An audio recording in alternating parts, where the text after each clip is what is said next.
and thank you for joining us for another episode of That Solo Life, the podcast for PR pros and marketers who work for themselves.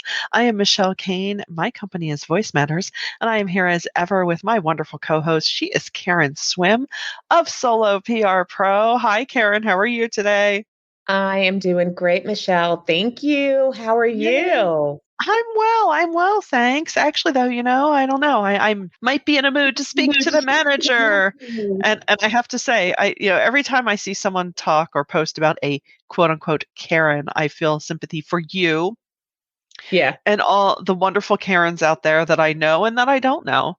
But Yeah. you're probably wondering, why did they kick off like this? Well, our topic today is customer service and how we as solos really need to be conscious of that part of the delivery of our services. Yeah.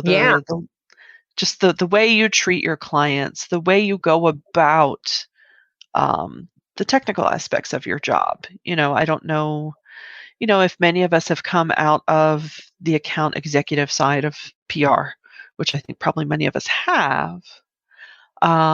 But I think one of the things that is lost in this entrepreneurial age is, people putting their shingle out and realizing, oh, like you AEs really did do something. Yeah. I mean, I think that for many PR pros, it's not that you're delivering bad service, Right. but I think that you take it for granted because in Yeah. the doing of the work and the interaction with the customer, you're assuming that, you're just doing it and you're not intentionally thinking about every single touch point that your customer has with your little agency. Right. Is that a good experience for them? Are you really being service oriented? And so Right. it is interesting to stop and think about it. And, there's some interesting statistics out there. HubSpot did this great roundup it's called Important Customer Service Statistics, Mhm. I believe.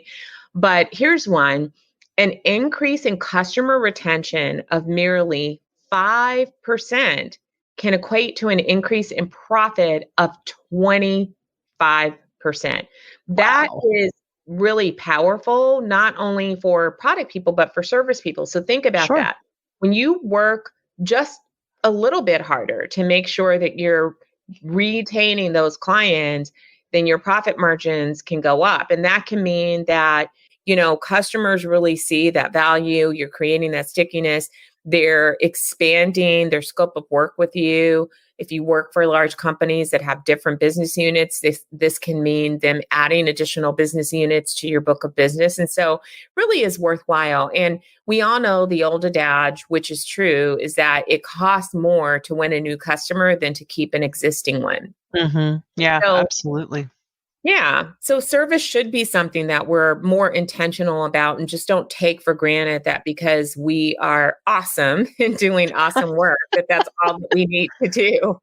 Right. I like to frame it in a phrase, a tagline used actually by one of my former beloved employers. I was an answering service operator. Shout out Town Answering in Souderton, PA. But their tagline is so true.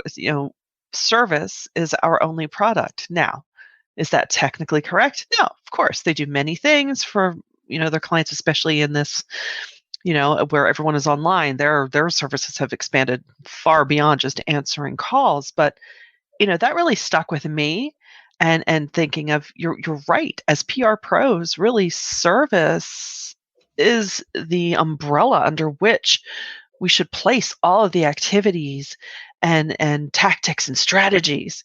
It should be delivered well and with care, and just letting the client know that yes, you are, not, I don't mean this in a sappy way, like, yeah, but you're special to me. I value you. I value that you have entrusted your funds and your faith in me and my skills. So I am going to meet you with that. Yeah, And I, I love you that. know, And I so, think that so it goes to everything that we do, right? Like we have to start to think of, serving the client. And this right, is more than, giving them their deliverables or, thinking strategically. It means, think through every point of your process. Are you user friendly for your clients? So, is it easy to know how to reach you when Right. they have questions? If you're giving them metrics or documents or deliverables, are you doing it in a format that's easy for them to use, that really makes them feel good about using you as a PR firm? I mean, we have to think through not just doing the work, but how we're delivering that work. Are you, your emails, are you communicating in a way that is service oriented? The way that you bill, is your invoicing easy for the customer to, are you making it easy for them to pay you? Right. And this, sometimes I hear a lot of conversations around the other part of it, which is, our self-serving part. Like, at what point in the month do I bill? Do I bill ahead? Do I bill behind?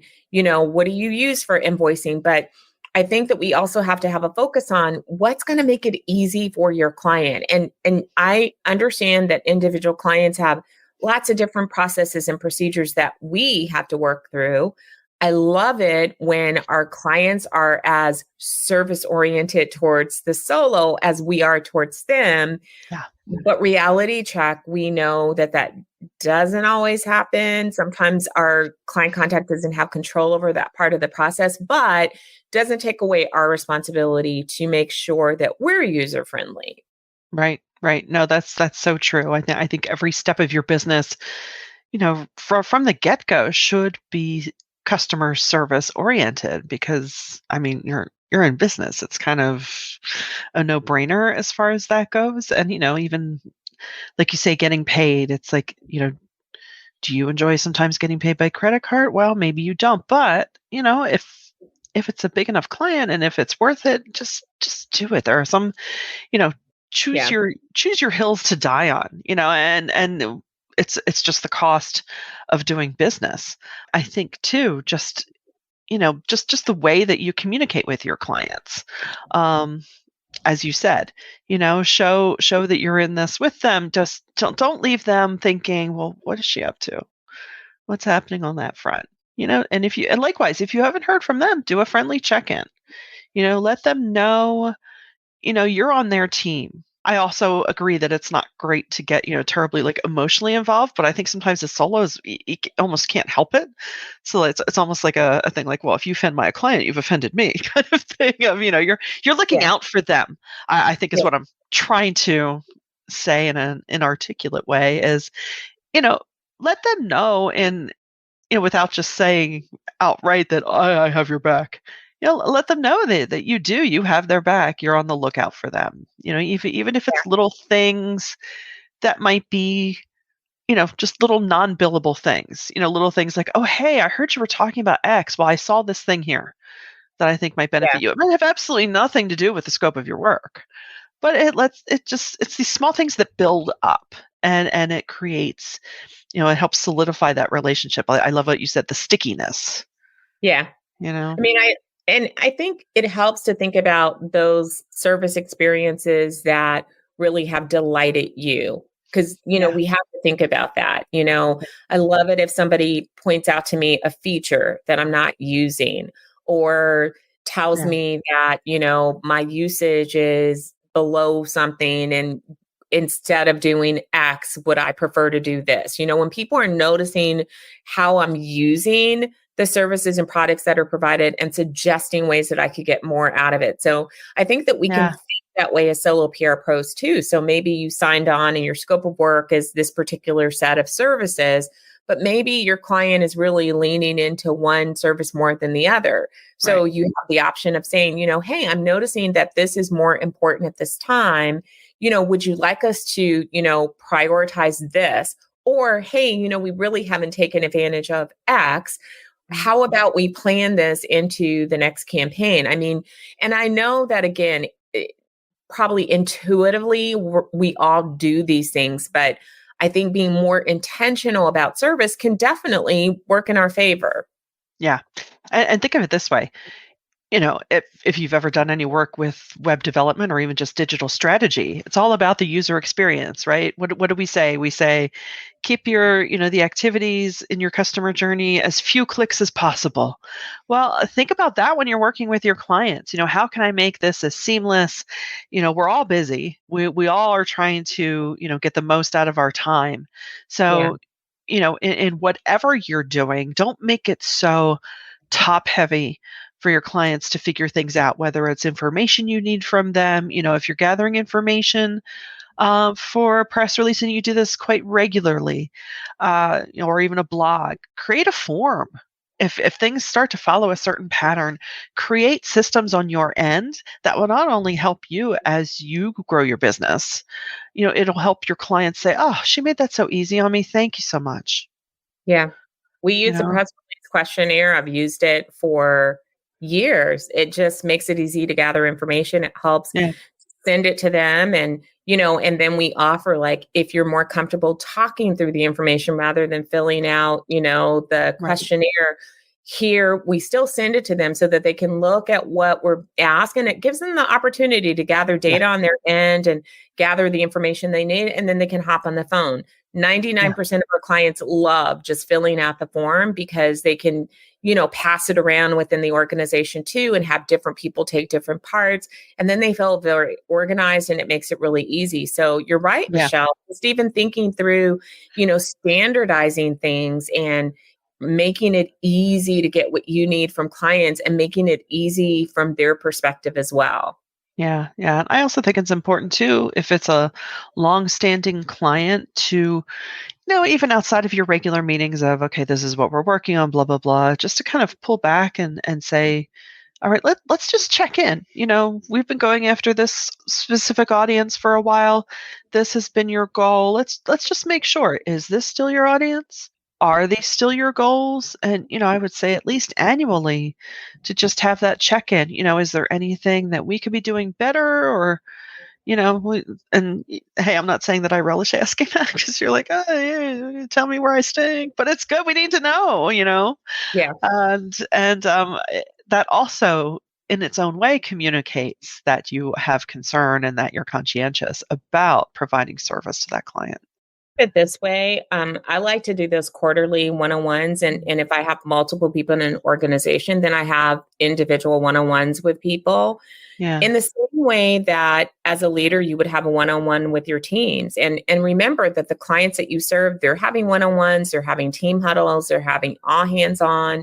So a lot of our, regular PR meetings probably tend to be all hands or our version of it because it's, your team, the client, and you're going over business. But I use those quarterly check-ins to check in personally, Mhm. as well as, the heart check, so Yeah. I would say, I'm sorry, it's the heart check and the business check. So it's really both. It's how are you, Yeah. especially during these times, how are you handling things? If they've returned back to the office, how's that going? Are there any additional roadblocks, just to connect as human beings, but also to connect on the business. I think that's really important to provide a safe environment for your client contacts to be able to share with you because you learn how best to continue to serve them. And it's not always about the business. It's about Right. what do they need personally during this time. And I Yeah. think our goal is, twofold. It's to deliver those business outcomes, but it's also to make our clients look good Hmm. and for our client contacts to look good internally. Like I'm thrilled when, the people that we work with are praised internally and our work contributes to that. And I know Yeah. that, our everyone in our audience feels that same way. It feels good when Yeah. someone gets a promotion or a raise or just praise for work that you have been a part of, because Absolutely. those are the things that are meaningful and long lasting. Yeah. Yeah. Exactly. And it's our job to make our clients look good, and that's not in an empty, plastic kind of way. It's to really Yeah. showcase who they are. And, you know, every company provides some kind of value, every organization provides some kind of value, and it's really a privilege to be chosen to amplify that. So, Take Yeah. that little rah-rah moment with you if you're having a sluggish summer day as where we've Yeah. been thinking it's like, "Oh, it's midsummer, it's hot, life's crazy." Yeah, it is that, August usually is that part of the summer where it's just kind of lazy. I don't know if Yeah, everyone feels like that, but for me, it feels like even everything slows down. It feels like the world turns a little slower yeah, itself. And I know that it really doesn't, but it feels that way. Like yeah, everything is because it's usually so hot and yeah, that makes you not want to go at a fast pace. But yeah. I think my body has fast forwarded to August and it's been there for a couple weeks Oh, now. yeah. So Definitely, definitely. Well, and I think, and I think this time that we're in where a lot of people, no one went on vacation last year. I see it all around that people are not only doing it, but they're taking longer breaks and, not that that has anything to do with customer service, except it does because it refreshes you. yeah, So, note to ourselves, but yeah, and you know what? Take advantage of that slow season to, maybe examine um your processes and your ways of providing customer service because September is kind of the second new year, depending how people operate in their lives. Yeah, I know, back to school means back to routines and things. For so many it's a psychological fresh start, and so what better way to take advantage of that than to take these next few weeks and just go, yeah, you know what, why don't I start doing this for this client? Or I really haven't checked in a while because I get it. Sometimes you're just so head down and you're delivering and you just think, hey, you know what? We really need to just take a look and see where we are. And maybe you don't have to make any changes. Maybe everything's fine. And that's great. So it yeah. doesn't mean that, and it doesn't mean there's something wrong if you don't do it, but it's just a nice way to communicate that you care about your customer. It's a nice way to communicate. And I think, I don't know if everyone does this, but when I see something that someone else is doing, I'm like, oh, that's a great idea. I'll Yeah, take a note about it. I may not implement it right away because we right, can't do everything, but right. take note of things that you see other people doing that you're like, oh, that's a good idea. And when the timing is right, incorporate that into your own business because Yeah, being intentional about customer service, our intention always with these broadcasts is not to make you feel bad about what you're no, not doing. no. It's always to just help us to because we're continually growing and learning and changing and improving, all of us. We're Yeah, never going to be perfect, not a single one of us, but it sure is fun to keep growing and to keep finding ways to, make our businesses even better than they are. And so, today, again, take note of what somebody else is doing. Think about your own experiences and see if there's any little tweaks that you can make to provide even more value to your customers. that's right. That's right. And guess what? Sometimes we're talking to ourselves too. In fact, Yeah, most times we're talking to ourselves about for these sure. topics as well. So we thank you for joining us. If whether you're listening to us while you're on a little walk, a break away from your desk, or if you're back to commuting, we just thank you for tuning in to That Solo Life, and we'll see you next time.